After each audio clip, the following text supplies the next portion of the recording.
I've previously made videos covering the topic of what terms such as pagan and heathen mean.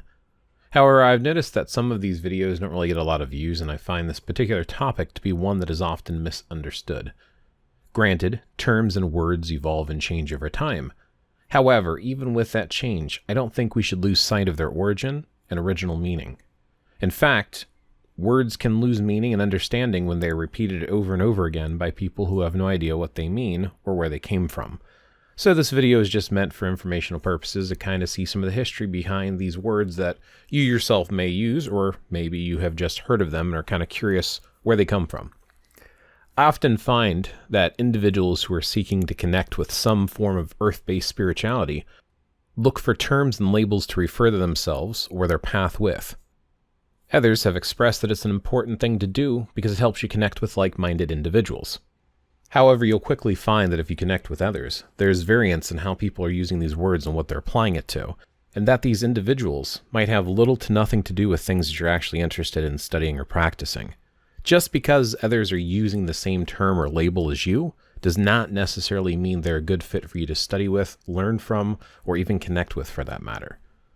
This has pushed many individuals to become solitary, or in some cases leave New Age movements altogether, at least they get caught up in the drama.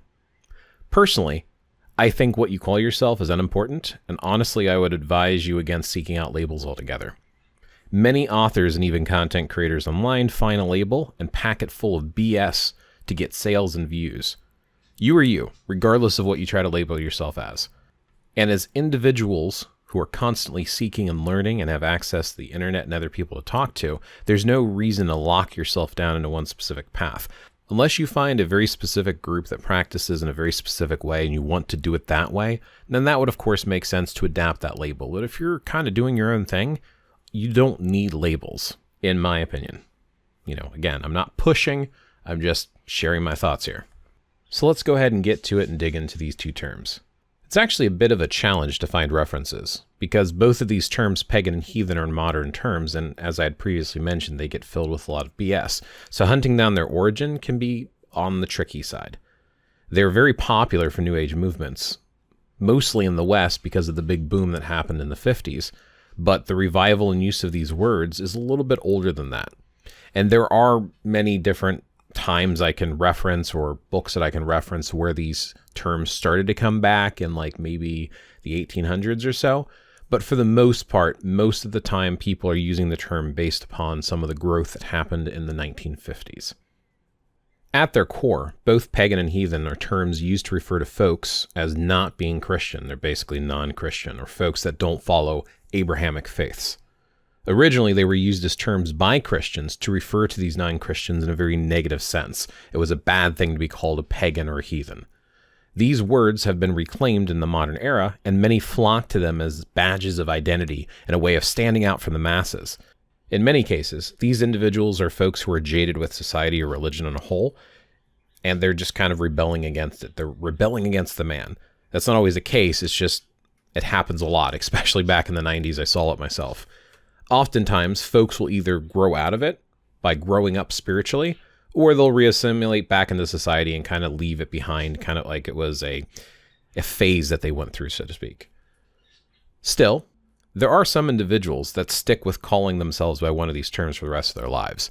Now, these individuals and their reasons for sticking with these terms are as diverse as the individuals are themselves. So honestly, there's no real way to categorize the type of people who stick with these terms. They have their own reasons. They have their own way of being introduced to these terms, whether they read it somewhere, they heard it somewhere, they just found what they were looking for when they went out seeking, or in some cases, especially today, some people are actually starting to be raised with these terms, so it's all they've known. The main difference between pagan and heathen is a combination of region and origin. Pagan comes from two Latin words, Pagani and Paganus, or maybe Paganus, I don't know how it's pronounced. The term basically meant rustic or country dweller. It has evolved into the modern word pagan. One might draw a parallel to this term and the term hillbilly in a sense. We can find mention of it in several sources. So bear with me as I try to pronounce some of these. Apologeticus by Tertullian, written in Carthage in the summer or autumn of 197 CE. CE meaning Common Era. The City of God by St. Augustine, Augustine of Hippo, 426 CE. The translation, not knowing how it was originally pronounced, nor do those deserve to be called pagans who live in the country, but those are so styled who desert the worship of the true God, to whom the sacred buildings and rites and sacrifices belong, and adopt noxious rites and sacrifices of their own. Paganus means rustic, whence we call those who live in the country pagans. Cyprian of Carthage, 200 to 258 CE. He used the term Pagani in his writings, in his Apostle 58, also known as On the Lapsed. Apparently this was written around 250 CE. Lactanicus, 240 CE to 320 CE. He used the term Paganus in his writings to describe non-Christians and to criticize their religious beliefs. This was done in his work, Divine Institutes, written around 310 CE.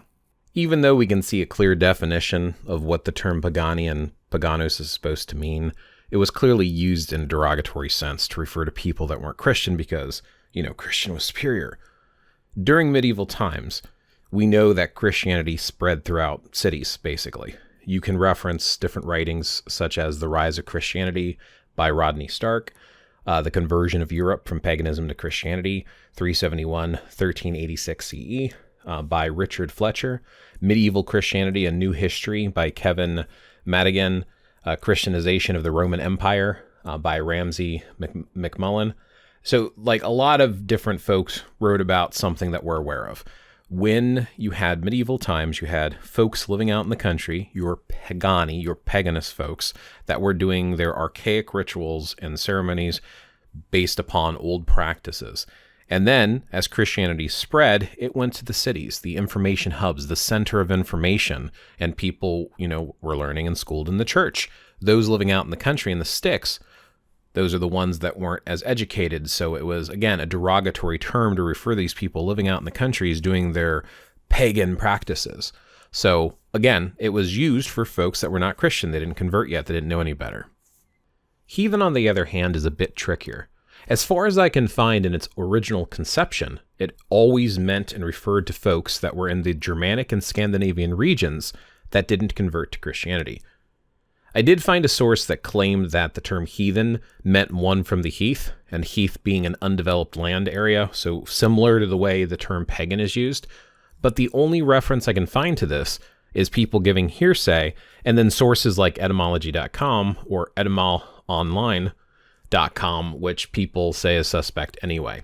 Written sources suggest that the word actually came from the Old Norse word, heathen, which referred to a single individual, and the plural version would be heathenr, which basically translates in English as both pagan and heathen, depending on the translator, which is why we get a lot of people who are studying, there's a popularity today with some of the Scandinavian, Germanic type of revival movements, and a lot of people are using the term pagan, or Norse pagan or something like that.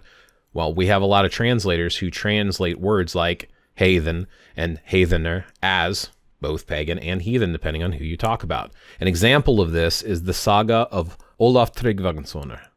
And we can see in this example that it basically translates into, then the king says that everything must be taken advantage of. He says that no man would have done this, and there would have been Odin, the one in whom the heathens had long trusted, said that Odin would not come to betray them. And then in another part of it, it has this. And it translates roughly into, one man is named Sigurður, the other Hakr. They were Hales and used to go shopping a lot. They had gone west to England one summer, but when they came back to Norway, they sailed north by land. But in North Sea, they were defeated by King Ólaf's forces. But when the king was told that there had come some high-minded people and were heathens, he had the sailors called to him. And in some translations of this, like I said, it's not translated as heathens, it's actually translated as pagans. I also found an old Icelandic-English dictionary from 1874, which is apparently based on the miscollections of the late Richard Cleasby. Now, this is pretty long, and I'm not going to read the whole thing, but you can see towards the top that it said this word is probably derived not from heather, a heath, which we talked about earlier, someone from the heath. So it actually suggests that it did not come from that source. It is even possible that the Paganus, which according to Ducange only appears after AD 365, AD CE, same thing, may be merely a translation of the Teutonic word under the notion that, I guess that's Heathen, was derived from Hathi, a heath, open country, basically, right? So unproduced land, like land that's still wild and free. So to worshippers of Thor and Odin, the name heathen was unknown. So again, this once again reinstills that the origin of this word is not that they were going around calling themselves heathens. This is something that the Christians referred to them as. So it's worth reading this whole thing, but again, it just kind of reemphasizes some of the points that I'm bringing up here because sources are important. There are actually many names for folks that try to either reconstruct or follow somebody else's reconstructed abomination of what the Germanic and Scandinavian people used to do. One of the ones that pops up a lot, which I mentioned earlier, was Norse pagan. That term never really sat very well with me. I mean, people don't need my approval of what to call themselves. They can call themselves whatever they want. However, aside from the issue with using the term Norse, the evidence does suggest that the term pagan can be aptly applied to Scandinavian, heathen, Germanic type of practices. So using the term heathen or pagan by these sources is perfectly acceptable. And again, it's not like you need my approval for that. I'm just sharing my thoughts here. Now, as I wrap up this video, I want to point out something that's not going to sit very well with people who follow a New Age spirituality, regardless of the term they call themselves. Modern paganism is very, very, very much based on Christianity. I know a lot of people don't want to hear that. They don't want to believe it. A lot of people are like, oh, Christianity has pagan DNA. You know, well, modern paganism has Christian DNA. The Christians wrote down and kept these practices, traditions, stories, myths, and legends alive for us to adapt today. Many of the practices used in the pagan boom of the 1950s are Christian in origin. This is ranging from everything from Hermetics, like talking about the Hermetic Order of the Golden Dawn, straight up to Christian-like spellcraft from books such as, again, mentioning the Initiation into Hermetics, Sacred Magic Edition by Franz Barden.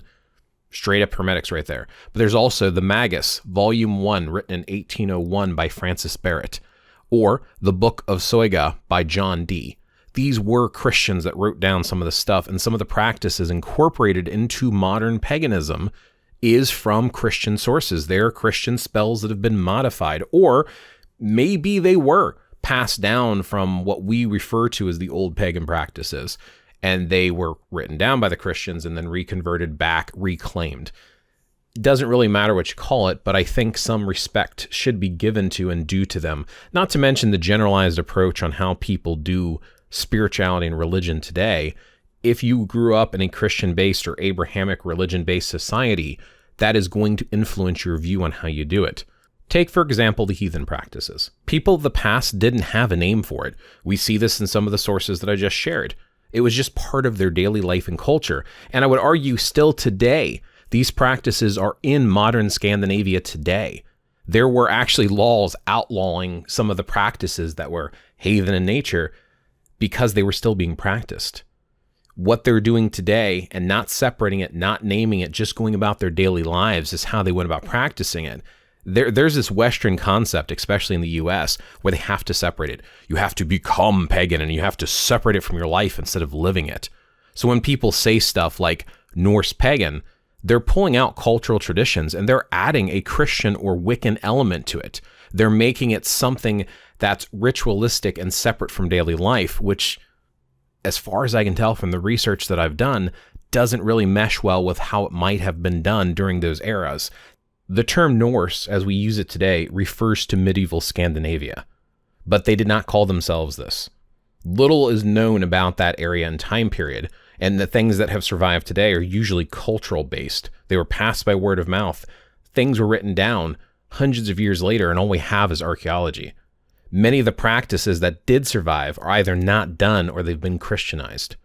Even many of the symbols that a lot of people use that use these terms come from Christian-like books, like the Hold manuscript, written in 1860. It has symbols that were created in this book, such as Vegvisir and Egishjálmur. Now granted, Egishjálmur is referenced in older sagas, but we have no idea what it looked like until we have the Hold manuscript. So in closing, today, both the terms pagan and heathen refer to folks who are not Christian and practice some version of New Age spirituality. Thanks for watching, and I'll catch you in the next one.